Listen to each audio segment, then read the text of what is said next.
옆 사람과 인사합시다. 하나님께서 당신을 인도하십니다.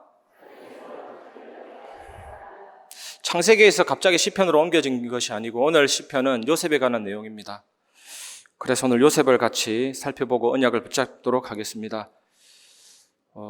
저에게 많이는 아니지만 가끔 인턴십을 요청하는 친구들이 있는데 좀 지속되는 친구들의 특징은 자기 틀이 없어요. 자기 틀이 없고 자기가 세워놓은 그런 계획보다는 뭔가 좀 제대로 좀 인도받고 싶다. 이런 친구들한테는 저에게 있는 걸 마음껏 전달할 수가 있는데, 근데 간혹 가다가 누가 시켜서 만나보라고 하더라. 이런 친구들은 제대로 소통이 안 되죠. 우리가 하나님 말씀 받을 때도 하나님 말씀을 받으시기 바랍니다. 저희의 설교를 듣지 마시고 하나님의 말씀을 들으시기를 주님의 이름으로 축복합니다. 오늘 말씀을 통해 어떤 언약을 확인해야 될 것인가 잘 살펴보시고 붙잡기를 바랍니다. 첫 번째, 고난 속에 함께 하시는 하나님을 의지하시기 바랍니다. 요셉은 야곱이 사랑했던 라헬이 낳은 아들입니다.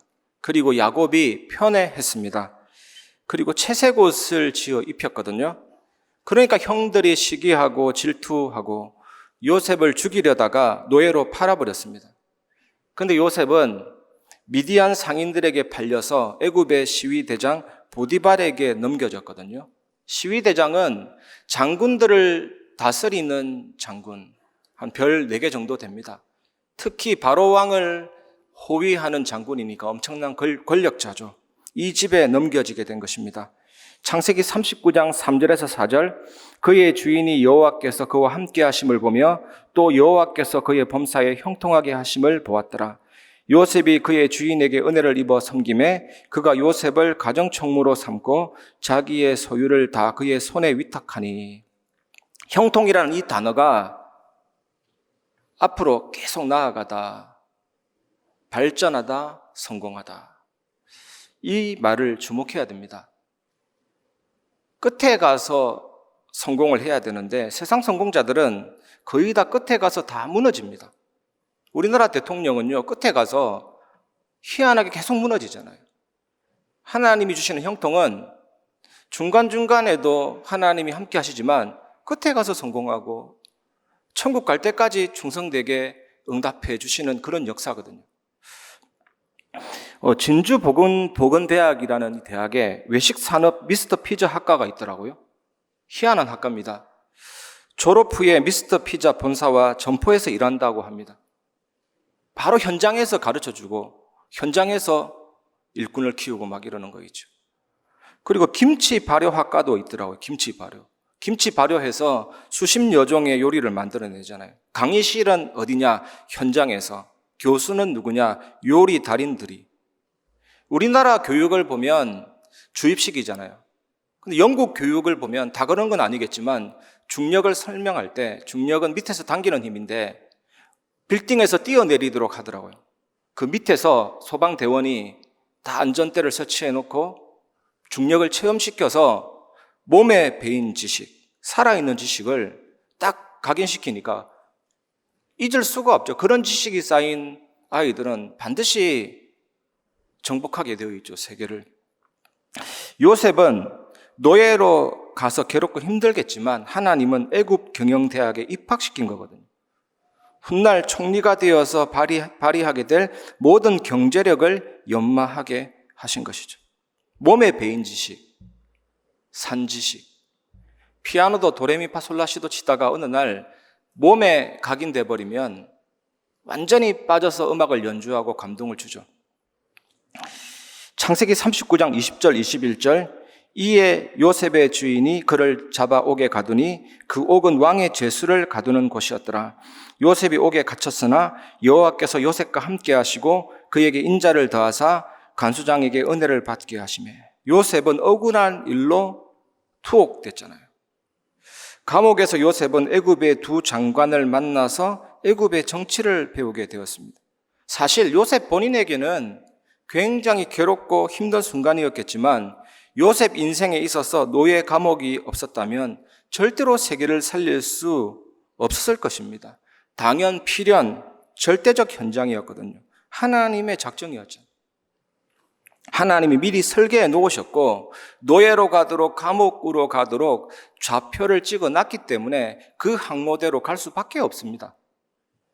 절대 응답 이루는 절대 계획이거든요. 그런데 여러분, 이런 응답을 말씀을 읽으면 우리는 얼른 이렇게 생각합니다. 요셉은 믿음이 좋으니까 만나는 일마다 하나님이 다 형통하게 해주셨구나. 노예로 간 것도 감옥에 간 것도 형통함의 결과라고 생각하거든요. 그렇지 않습니다, 여러분. 평소에도 형통했겠지만 확실한 형통함이 드러난 것은 종으로 팔려간 다음 요셉이 옥에 갇힌 다음에 크게 부각이 됐죠. 감옥이 복이라고 어떻게 감히 얘기할 수 있습니까? 노예가 복이라고 어떻게 감히 얘기할 수가 있습니까? 그게 행복이라고 얘기할 수 있겠습니까, 여러분?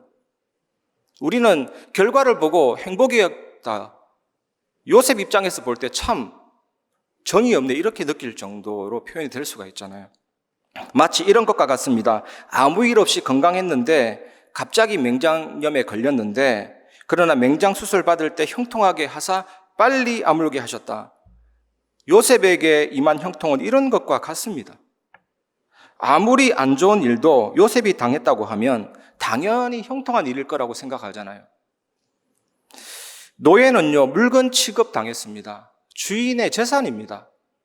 그리고 구매할 때 상태 점검합니다. 이빨도 보고 상태를 다 살펴야잖아요. 이상 있나 이상 없나. 나이가 많나 나이가 적나. 그래서 가격을 매기잖아요.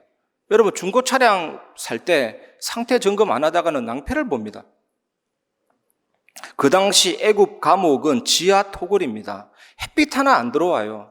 어둡고 습한 곳에 호흡하기도 힘든데 갇혔다니까요. 또 하나, 요셉이 보디발의 집에서 종으로 살았을 때나 억울하게 옥에 갇혔을 때 평안했을 것이라고 넘겨짚습니다. 아무리 가정 총무라도 노예는 노예라니까요, 여러분. 아무리 형통했다 해도 감옥은 감옥이라니까요. 감옥이 아무리 편안했다 해도 집만큼 좋겠습니까? 갇혔다니까요. 팔렸다니까요. 시편 105편 18절에 보면 그의 발은 착고를 차고 그의 몸은 쇠사슬에 매였으니 이랬습니다. 착고가 뭡니까, 여러분? 죄수를 못 움직이게 하는 틀이잖아요.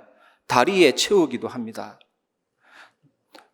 도무지 뚫고 못 나오도록 노수로 만들기도 하고 튼튼한 나무로 딱 착고를 채워버렸다고 되어 있잖아요, 성경에. 요셉이 보디발의 종으로 있었던 시간과 옥살이한 시간을 합치면 13년입니다. 13년 동안 고난의 시간이었습니다. 시편 105편 18절 19절 보면 그의 발은 착고를 차고 그의 몸은 쇠사슬에 매였으니 곧 여호와의 말씀이 응할 때까지라 그의 말씀이 그를 단련하였도다. 오늘 본문은 요셉이 모든 난간을 믿음으로 이겨냈다라고 말하지 않습니다. 몸이 쇠사슬에 매였다라고 하잖아요. 이 몸은 히브리어로 네페시, 혼입니다. 요셉은요, 혼, 지성, 감정, 의지가 쇠사슬에 매여 있어서 정신이 하나도 없는 그런 상태였다니. 혼이 매여버렸다니까요. 고난스러웠어요. 그러다가 형통함의 축복이 나타난 것입니다. 형통함만 보고 요셉이 감옥에서 평안했다. 그렇게 보면 안 됩니다, 여러분. 결국 여호와의 말씀이 요셉을 단련시키고 계셨던 것입니다. 다윗이 기름 부음 받은 후부터 하나님이 바로 왕되게 하지 않고 단련시키셨다니까요. 어떤 단련입니까? 사울이 죽이려고 나라 군대 이끌고 끝까지 죽이려고 했잖아요. 박해하고. 심지어 황무지가 뭡니까? 풀 하나 나무 하나 자라지 않는 허벌판, 완전히 황무지에 숨었는데도 발각됐다니까요. 발각되는 게 더 기적인데 발각이 돼버렸어요. 이때 다윗이 뭘 깨달았냐? 내가 아무리 잘 숨는다고 해도 되는 게 아니구나. 이 발각도 하나님이 발각되게 하셨구나. 하나님이 왜 이렇게 하셨을까라고 생각하다가 하나님만 의지하라는 것이구나. 절대 계획을 딱 찾았잖아요. 절대 계획 찾으면 당연히 절대 언약 나오고 절대 여정 속으로 들어가게 됩니다. 이 단련을 계속 시킵니다. 계속. 결국 절대 주권 인정하는 삶이 되도록. 절대 주권이 뭡니까? 하나님이 왜 이렇게 하셨냐? 이렇게 해야 답이 나옵니다. 여러분, 우리 교회의 시간표를 보면서 하나님이 왜 이렇게 하셨냐 질문해 보세요. 정말로. 그래야 답 나옵니다. 그래야 사람 원망 안 합니다. 그래야 이 편 저 편 아닙니다. 왜 이렇게 하셨냐라고 질문해 봐야 돼요. 반드시. 그러면 사람 미워할 게 아니고 환경 탓할 게 아닙니다. 사단의 권세를 꺾어야 되고 하나님이 원하시는 것을 향해서 집중하고 올인해야 됩니다. 하나님이 왜 이렇게 하셨냐라는 답이 안 나오면 나도 모르게 하나님의 뜻과 반대되는 곳으로 갈 수 있어요. 아무리 여든 야든 하나님 왜 이렇게 하셨냐라고 질문 안 하면 다 틀렸다니까요, 모두가. 이건 너무 심각한 결과가 나와요. 다 틀린 가운데 언약을 잡으면 그것도 다 응답이 아니라니까요. 하나님이 왜 이렇게 하셨습니까? 꼭 질문하시고 응답 받으시기를 주님의 이름으로 축복합니다. 얼마나 다윗이 다급했으면 블레셋 가드로 도망했다니까요. 골리앗의 고향. 아니, 자기가 죽인 대장 골리앗 그 고향으로 피하고 숨었다니까요. 이때 사울은 천천히요, 다윗은 만만이다. 이 소문이 났잖아요. 근데 살려고 미친 척 했습니다. 다 알아보니까. 침을 수염에 묻히니까 비틀비틀 대니까 이 미친놈이 우리 땅에 왜 왔냐? 미친 사람이 부족해서 또 한 명 더 왔냐? 이런 식으로 미친 척 했거든요. 미친 사람 취급하고. 얼마나 비참했습니까? 그때 다윗이 지은 시가 시편 56편 8절에서 11절입니다. 나의 유리함을 주께서 계수하셨사오니 나의 눈물을 주의 병에 담으소서. 이것이 주의 책에 기록되지 아니하였나이까. 이거 여기에도 나와요. 유리함. 도피할 때 다급하게 걷는 그 발걸음의 개수도 하나님이 세셨다. 주의 책에 기록되지 아니하였나이까. 이미 책에 기록될 만큼 작정되고 설계되고 하나님의 주권 속에서 일어난 일이다. 이렇게 고백했어요. 그러면서 다윗이 내가 아뢰는 날에 내 원수들이 물러가리니 이것으로 하나님이 내 편이심을 내가 아나이다. 내가 하나님을 의지하여 그의 말씀을 찬송하며 여호와를 의지하여 그의 말씀을 찬송하리이다. 내가 하나님을 의지하여 선적 두려워하지 아니하리니 사람이 내게 어찌하리이까. 완전히 블레셋 가드 사건 이후에 하나님은 내 편이시다. 내가 하나님을 의지하고 말씀을 의지한다. 얼마나 강력하게 깨달았으면 두 번이나 반복합니다. 그리고 혈육을 가진 사람이 내게 어찌할 수 없다. 딱 결론 내리죠. 그리고 시편 57편 7절에서 11절은 하나님이여 내 마음이 확정되었고 내 마음이 확정되었사오니 내가 노래하고 내가 찬송하리이다. 내 영광아 깰지어다. 비파야 수금아 깰지어다. 내가 새벽을 깨우리로다. 주여 내가 만민 중에서 주께 감사하오며 문나라 중에서 주를 찬송하리이다. 무릇 주의 인자는 커서 하늘에 미치고 주의 진리는 궁창에 일어나이다. 하나님이여 주는 하늘 위에 높이 들리시며 주의 영광이 온 세계 위에 높아지기를 원하나이다. 사울의 박해를 피해서 아둘람 굴에 숨었는데 이 아둘람 굴은 개구멍 수준입니다. 앞으로 기어 들어가면 뒤로 후진해서 나와야 돼요. 폐소공포증 있는 사람은 들어갈 수가 없어요. 그 속에 갇혔는데 다윗이 이런 어마어마한 스케일, 이 내용만 보면 무슨 백두산 정상에서 온 천하를 바라보면서 해야 될 내용이잖아요. 그런데 그 좁은 개구멍에서 이런 넓은 큰 위대하신 하나님의 영광을 고백했습니다. 이렇게 하나님은 다윗을 단련시키셨다니까요. 요셉이 17세 때 꾼 꿈이 있었기에 노예 감옥은 순간순간의 눈으로 볼 때는 위기처럼 보이지만 꿈을 이루는 과정이었거든요. 노예 현장 속에서 형통, 감옥에서 형통을 누렸습니다. 지난주 예배 때도 약간 예화를 들었는데 어떤 조각가가 길을 걷다가 모닥불 속에서 타고 있는 나무를 발견했다고 한번 상상해 보세요. 저 나무로 멋진 작품을 만들어야 되겠다라고 생각했다면 이 조각가가 맨 처음 할 일은 불 속에 타고 있는 나무를 꺼내는 일입니다. 꺼내야 되잖아요. 하지만 꺼낸 것으로 끝이 아닙니다. 불에서 꺼내진 나무는요, 일단 신이 날 거예요. 할렐루야, 구원받았다. 다시 더 이상 불탈 일이 없겠네. 막 이럴 겁니다. 하지만 불 속에서 나온 것은 시작일 뿐입니다. 꺼내기는 멋진 작품을 만들기 위한 가장 기초적인 작업일 뿐이거든요. 그렇지 않습니까? 나무 입장에서 보면 불에서 이제 막 구조된 상태가 제일 행복할 것입니다. 하지만 멋진 작품이 되기 위해서는요, 톱으로 켜이는가 하면 끌로 홈이 패이기도 합니다. 이것으로 끝인가 싶어 안도하면 조각가가 다시 와서 사포로 세게 맨들맨들하게 막 문지르죠. 드디어 그 나무는 조각가의 작품으로 탄생되거든요. 요셉의 일생을 한번 보세요.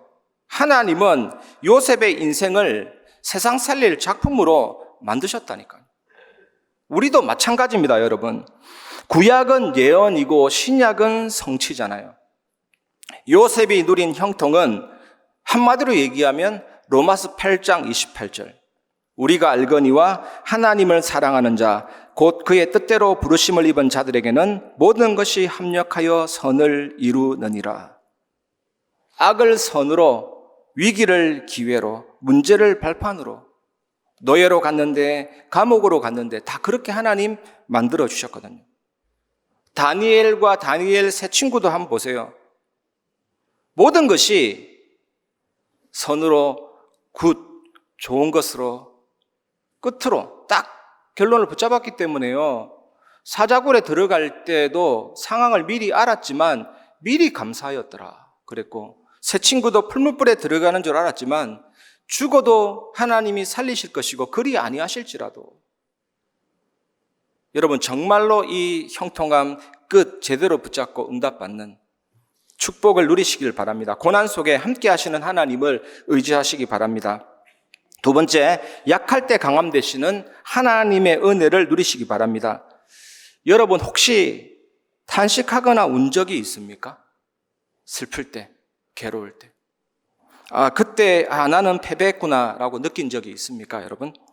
그렇게 느끼도록 하는 것이 사탄의 전략이거든요. 근데 약간만 생각해 보면 탄식하고 우는 것은요, 타협하지 않았다는 것입니다. 타협하면 울 필요도 없어요. 타협하면 비명 지를 일도 없잖아요. 아이가 병원에서 주사 맞기 때문에 자지러지게 우는 것이지 주사 안 맞는다면 울 필요도 없는 것입니다, 여러분. 왜 의심이 일어나고 갈등이 생깁니까, 여러분? 믿음의 길을 걷고 있기 때문이거든요, 사실은. 믿음의 길 안 걷는 불신앙하는 사람들은 이런 갈등도 없어요. 언약의 길 걷고 있기 때문에 때로는 의심도 일어나고 갈등이 생길 수가 있습니다. 살아있기 때문에 배고픔도 갈증도 느끼는 거거든요. 죽으면 배고픔도 갈증도 느끼지 못합니다. 지난주 말씀드린 것처럼 농부에게는 아스팔트가 필요 없죠. 대도시의 아스팔트를 농부에게 갖다 줬다가는 모독입니다. 그 언제 아스팔트 벗겨서 곡식을 심습니까? 차라리 돌멩이가 있고 바위가 있어도 드러내고 곡식 심는 그 흙땅이 좋은 겁니다. 울퉁불퉁하고 돌멩이 많은 흙땅 같지만 그런 연약한 나지만 하나님은 그런 나를 사랑하시거든요. 이 사실을 믿으시기 바랍니다. 시편 23편 1절 2절 여호와는 나의 목자시니 내게 부족함이 없으리로다. 그가 나를 푸른 풀밭에 누이시며 쉴만한 물가로 인도하시는도다. 다윗은 양으로 비유했는데 양을 제일 잘하는 사람이 목동이잖아요. 다윗이 목동이었습니다. 이 중동 지역의 이 이스라엘 지역의 양은요, 굉장하게 약합니다. 시력도 안 좋아서 5m 앞은 안개처럼 보이고 10m 앞은 보이지 않습니다. 그래서 양은 청각이 발달해서 이스라엘 목자들은 양 한 마리 한 마리에다 이름 붙이고 오너라 하면 목자의 음성을 듣고 따라가죠.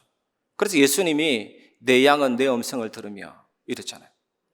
그리고 셋째 파리라는 이 파리가 양의 눈 속에다가 알을 놓으면요, 그 알이 부화해서 나올 때 눈알이 빠져버립니다. 그 엉켜있는 틀 속에다가 알을 넣으면요, 그 알에서 애벌레가 부화하면서 피부도 막 상하니까 일일이 살펴야 되고 틀도 깎아줘야 되고 목자가 절대적으로 필요하죠. 그런데 이게 전부 다 왕될 준비입니다. 발판이었거든요. 사울의 박해를 피해서 도망 다니면서 여호와는 나의 목자시니 내가 부족함이 없도다. 다윗은 자신을 양으로 비유했습니다. 그만큼 약하고 어리석은 존재다. 그런데 강하신 능력과 은혜로 인도하심을 고백했죠. 그래서 시편 78편 보면 다윗이 왕이 될 때 자기 백성을 기르고 그렇게 했다. 하나님 왕 될 준비를 다 하게 하셨거든요. 사도행전 9장 1절에 보면 사울이 주 제자들에 대하여 여전히 위협과 살기가 등등하여 대제사장에게 가서 사울의 호흡이 위협과 살기의 숨소리로 들릴 만큼 박해가 잔인했거든요. 연필 부러뜨리는 거나 사람팔 부러뜨리는 것이나 바울에게는 똑같아요. 이 당시 바울은 개미를 죽이는 거나 사람 죽이는 거나 감각이 없습니다. 뭔가 사단에게 잡히면 이렇게 되거든요. 슬픔, 기쁨, 분노 여러 가지 감정이 있지만 아무런 감정을 느끼지 못해요. 위협과 살기가 등등 해가지고. 아마 테스트하면 사이코패스 성향이 나올 정도로 그냥 잡혔어요. 그냥 죽이는 게 하나님 잘 믿는 걸로, 잘 섬기는 걸로 완전히 잡혔다니까요. 디모데전서 1장 15절 보면 밑보다 모든 사람이 받을 만한 이 말이여 그리스도 예수께서 죄인을 구원하시려고 세상에 임하셨다 하였도다. 죄인 중에 내가 개순이라. 지존파 아시죠? 예전에 지존파. 그 김현양. 살해 동기 물으니까 인간이기를 포기하려고 더 못 죽여서 하니다. 이게 괴수입니다. 넘버원이다. 1등이다. 나는 죄인 중에 1등이다. 이렇게 바울이 말했죠. 고린도서 15장 8절에는 맨 나중에 만삭되지 못하여 난 자 같은 내게도 보이셨느니라. 엄마 뱃속에 10개월 있어야 모든 신체와 모든 그 몸이 튼튼하게 자라서 나와야 되는데 그 이전에 나오면 어떻게 됩니까? 일찍 나온 애들 보니까 폐도 완성이 안 되니까 막 충격도 주고 산소호흡기도 끼우고 피부도 온전하지 않으니까 체온 보호하려고 랩으로 막 꽁꽁 감고 진짜 눈물 나더라니까요. 7푼이 7개월 만에 태어난 사람, 8푼이 8개월 만에 태어난 사람. 어이 7푼 하면 야 이 바보야 이런 뜻인데 바보 같은 나에게 하나님이 이런 구원을 주셨구나. 내게도 보이셨구나. 바울이 예수 믿는 자들을 죽이러 가는 길에서 부활하신 예수 그리스도를 만나게 된 것입니다. 어떤 목사님 한 분이 이런 간증하더라고요. 르완다 사람을 만났는데 이 사람이 우울증 걸렸어요. 그래서 같이 축구도 보고 막 그랬는데 그 집에 가보고 우울증 걸림만 하구나. 덩그런 방에 침대 하나 있고 바퀴벌레가 지나다니고 우울증 올 수밖에 없죠. 너무나도 마음이 괴롭고 힘들고 우울하고. 여러분, 왜 예수 생명이라고 합니까? 하나님이 나와 함께하는 게 생명이에요. 하나님으로부터 분리된 게 죽음이에요. 이것을 설명하잖아요. 창조 원리. 물고기가 물에 있는 생명, 떠나면 죽음. 나무가 흙 속에 뿌리 내려져 있는 게 생명, 떠나면 죽음. 새가 하늘에 날면 생명, 땅에서 떨어지면 죽음. 영혼을 가진 인간이 영이신 하나님과 함께하는 게 생명, 떨어지면 죽음. 떨어졌습니다. 분리돼 버렸어요. 그게 죄입니다. 사단이 했습니다. 그리고 영원한 결과로 죄와 저주 올 수밖에 없어요. 죽음이 들어왔습니다. 정신적인, 육신적인 고통당하다가 죽고 지옥 가게 됐습니다. 영원한 사망. 왜 영원한 사망이냐? 지옥에서는 영원히 하나님 만날 수가 없어요.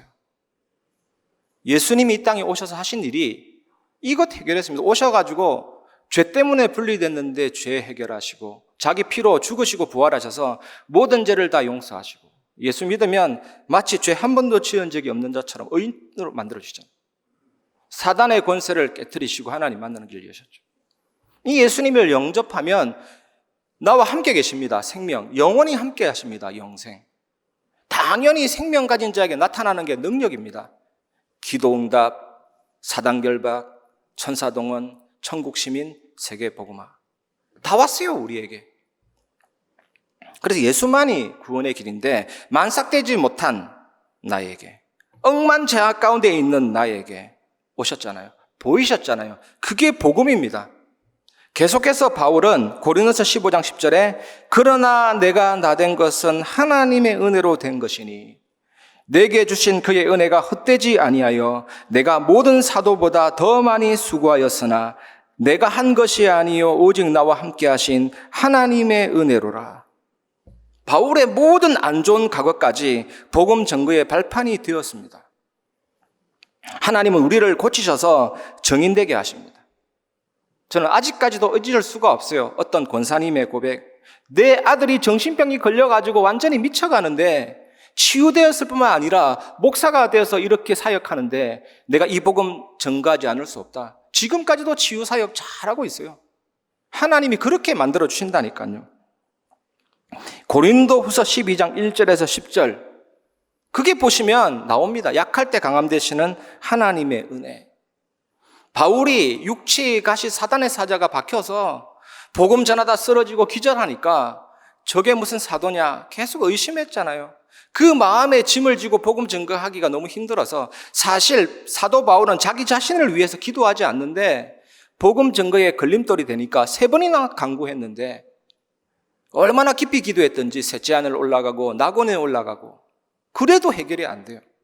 그때 예수님이 주신 말씀이 내 은혜가 약할 때 온전하여 짐이나 나의 능력이 머물게 하려 함이라. 그래서 사도 바울이 너무 자만하지 않게 하시려고 이렇게 했구나. 나는 나의 여러 약한 것들을 자랑할 것이다.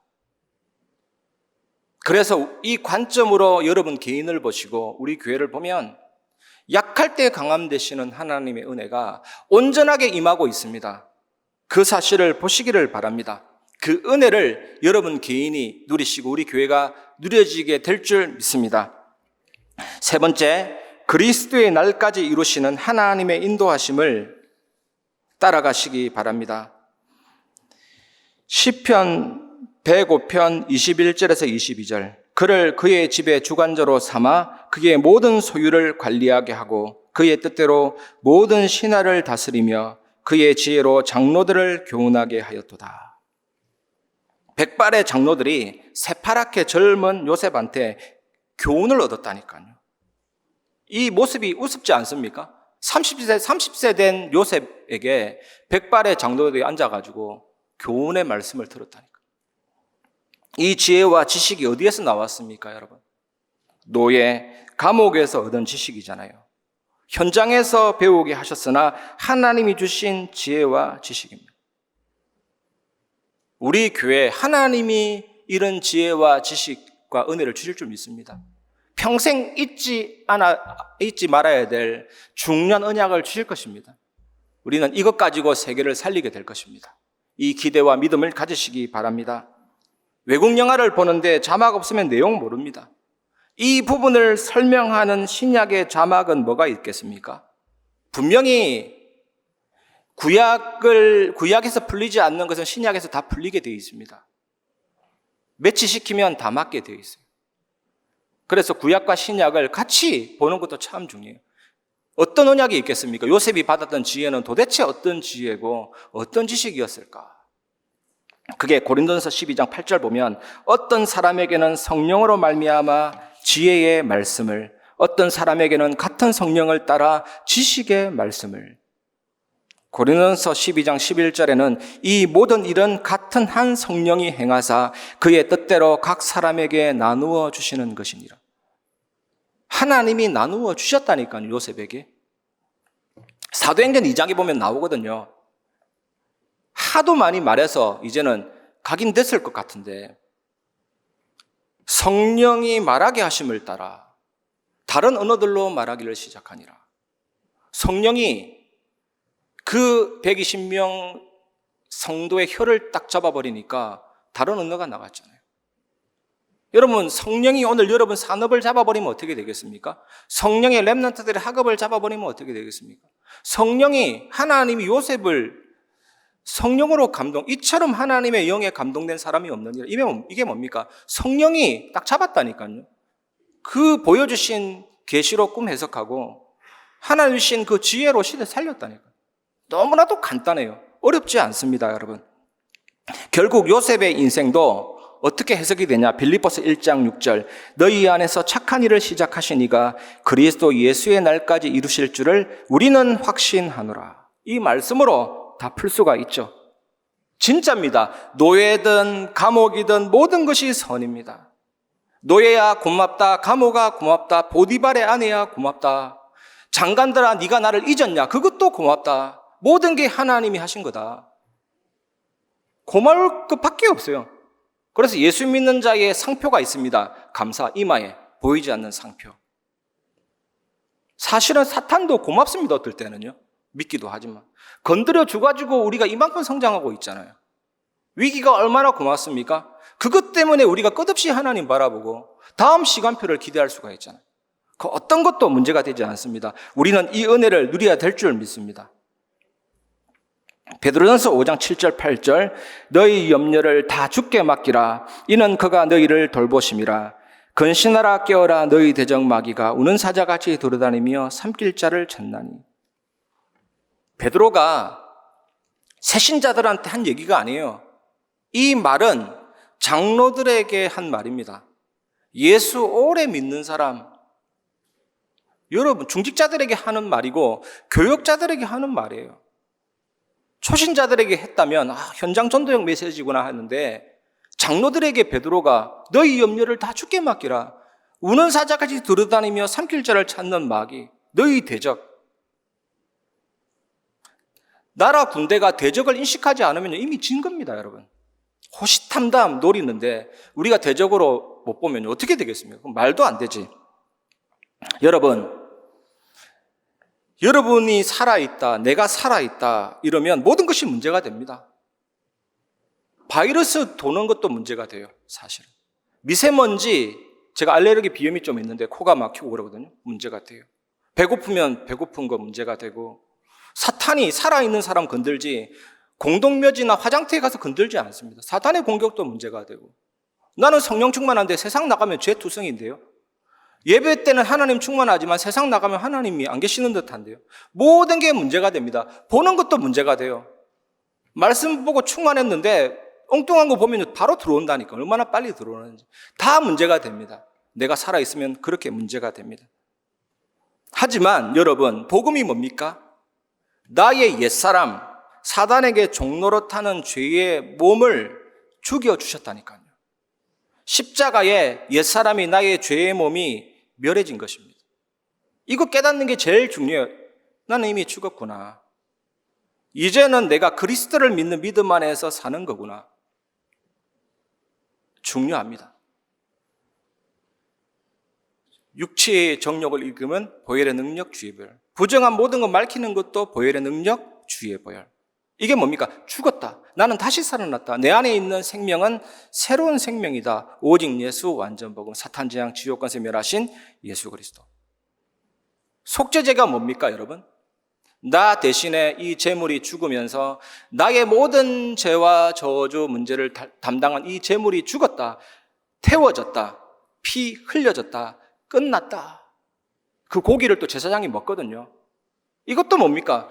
먹으면서 또 확인해라. 끝났다. 우리 연약한 것을 친히 담당했고 병을 짊어졌다. 진리를 알지니 진리가 너희를 자유케 하리라. 그래서 염려 가지고 있을 필요가 없다니까. 넌센스 중에 넌센스가 뭐냐? 하나님의 자녀가 염려 가지고 있는 거는 복음 시작을 안 하고 있는 거예요. 정말 말도 안 됩니다. 참, 이건 진짜 말도 안 돼요. 하나님의 자녀가 염려 가지고 있는 자체가 복음을 거꾸로 알고 있는 거라니까. 염려 가지고 있을 이유가 없습니다. 주님이 끝내주셨다니까요. 진짜 이거 어떻게 설명해야 될지 모르겠네. 이해하면 끝이에요. 선박으로 항공으로 물건 보내면 끝났습니다. 의심할 필요 없어요. 2000년 전에 끝냈다니까요. 염려 맡기라잖아요. 말도 안 되는 행위 하지 말라잖아요. 잠깐 이렇게 영적 싸움하면 하나님이 친히 너희를 온전케 하시고 강하게 하시고 털을 견고하게 하시리라. 잔디도 밟아야 뿌리 내리잖아요. 하나님이 우리 교회와 여러분을 계속 든든하게 하십니다. 문제될 게 하나도 없어요. 그래서 우리는 지금 걷고 있는 이 길이 복된 길이라는 사실을 분명히 알고 감사해야 될 줄 믿습니다. 여러분, 이번 한 주간 일어나는 모든 사건 속에서 참된 감사를 회복하고 고백하시기를 주님의 이름으로 축복합니다. 그리스도의 날까지 하나님이 인도하신다니까요. 이 사실을 꼭 누리시기 바랍니다. 말씀을 마무리하겠습니다. 그래서 결론 첫 번째, 과거를 발판으로 완전히 누리시기 바랍니다. 전에 렘넌트 출신 영화 감독이 저에게 인터뷰하면서 저에게 말하더라니까. 예수 그분만 그 찬양이 그리스도로 답 내리는데 진짜 도움이 많이 됐다고. 그럴 수밖에요. 제가 그 찬양은 나의 과거를 발판으로 누린 고백이거든요. 오늘 말씀의 요셉의 노예 감옥은 총리가 될 준비, 전부 다 발판입니다. 발판. 이 발판으로 누리시기 바랍니다. 그리고 두 번째, 오늘을 기회로 누리시기 바랍니다. 그 어떤 경우에도 절대적으로 우리가 알아야 될 것은 나에게 왜 하필 이런 일이, 그 단어를 삭제시키시기 바랍니다. 하나님이 감당할 수 있기 때문에 주신 거라니까. 그걸 꼭 아시고, 그리고 어떤 상황도 문제가 아니죠. 다 기도 제목입니다. 우리 머리 나쁜 줄 아시고 하나님이 보세요. 구체적인 상황 속에서 얼마나 많은 기도 제목을 찾게 하시고 얼마나 응답받을 부분들을 확인하게 하십니까? 그거 찾는 재미도 너무 감격스럽고 설레입니다. 아이스크림만 설렘이 있는 것이 아니고 하나님의 자녀는 다 설레임 투성이에요. 감당할 수 있기 때문에 시험도 허락하셨죠. 모든 문제와 염려는 염려거리가 아니죠. 기도 제목이죠. 어저께 핵심도 한번 보세요. 반대에 있고 안 보이는 것에 있고 거꾸로 된 것에 모든 응답이 다 들어가 있다니까. 우리 생각으로는 많다고 생각하지만 노바디 현장에 모든 게 다 있다니까. 더 이상 설명할 게 없어요. 우리에게는 오늘이 기회입니다. 세 번째, 미래를 이미 되어진 것으로 누리시기 바랍니다. 되어졌다니까요. 히브리서 11장 1절에서 2절, 믿음은 바라는 것들의 실상이요 보이지 않는 것들의 증거니 선진들이 이로써 증거를 얻었느니라. 믿음은 바라는 것들의 실상이 뭐냐? 믿음은 바라는 것들의 응답의 받침대다. 믿습니다 주여, 믿습니다 주시옵소서 하는데 왜 안 옵니까? 그거는 내가 생각하는 믿음인 거고, 정말 언약 잡고 기도할 때 응답의 받침대가 든든해지면 절대 응답 올려주신다니까요. 아나 여기 있다 받아라 하면서 올려주신다니까요. 기도는 포기라는 법이 없는 게 기도입니다, 여러분. 하나님의 절대 능력이 있다면 우리가 하나님 끝없이 바라보는 게 기도거든요. 포기하지 마라 그러면 세상적인 표현이지만 하나님의 자녀에게는 기도를 지속할 이유밖에 없습니다. 그리고 보이지 않는 것들의 증거니, 이 말은 되어진 것이니, 믿음은 되어진 거거든요. 그래서 절대 주권 속에서 절대 계획, 절대 언약을 붙잡은 믿음은 이미 되어진 것입니다. 간단합니다, 여러분. 하나님이 원하시는 대로 하면 돼요. 되게 쉽지 않습니까? 하나님이 하라는 대로 하면 되고, 하나님이 멈추라면 멈추면 돼요. 그게 신앙입니다. 하나님이 이쪽으로 가라 했으면 그쪽으로 가면 돼요. 하나님이 이쪽으로 가는데 저쪽으로 가면 안 맞습니다. 그 불행해지기 시작하죠. 너무 간단하지 않습니까? 그 절대 주권 속에서 조금만 기도하면 절대 계획 나오고 절대 언약 나오고 내 삶이 절대 여정이 되고 뭐 절대 목표 이루게 되잖아요. 어려운 게 하나도 없는 것입니다. 누워서 떡 먹기보다 더 쉽습니다, 여러분. 그래서 로마서 8장 28절 말씀처럼 모든 것이 합력하여 선을 이루게 되죠. 그래서 부담이 아닙니다, 여러분. 특히 우리에게 이미 되어진 미래가 뭡니까? 70제자, 70지역, 70종족, 70나라, 237나라, 5천종족 살리는 역사, 이미 되어진 것. 이 절대 언약을 딱 붙잡으면 하나님이 이루시게 하실 것입니다. 저는 확실히 믿습니다. 여러분이 다 이 응답 누릴 것이고 우리 교회가 이 응답 누리게 될 줄 믿습니다. 이 축복 누리시고 승리하시기를 예수 그리스도 이름으로 축복합니다. 이 시간 주님 말씀하시면 우리 찬양 부르고 말씀을 마무리하겠습니다.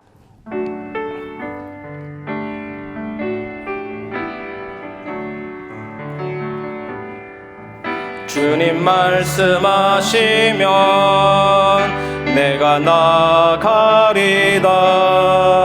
주님 뜻이 아니면 내가 멈춰서리다. 나의 가고 서는 것 주님 뜻에 있으니 오 주님 나를 이끄소서. 주님 말씀하시면 내가 나가 주님 뜻이 아니면 내가 멈춰서리다. 나의 가고 서는 곳 주님 뜻에 있으니 오 주님 나를 이끄소서. 뜻하신 그곳에 나 있기 원합니다. 이끄시는 대로 순종하며 살리니 연약한 내 영혼 통하여 일하소서. 주님 나라와 그 뜻을 위하여 뜻하신 그곳에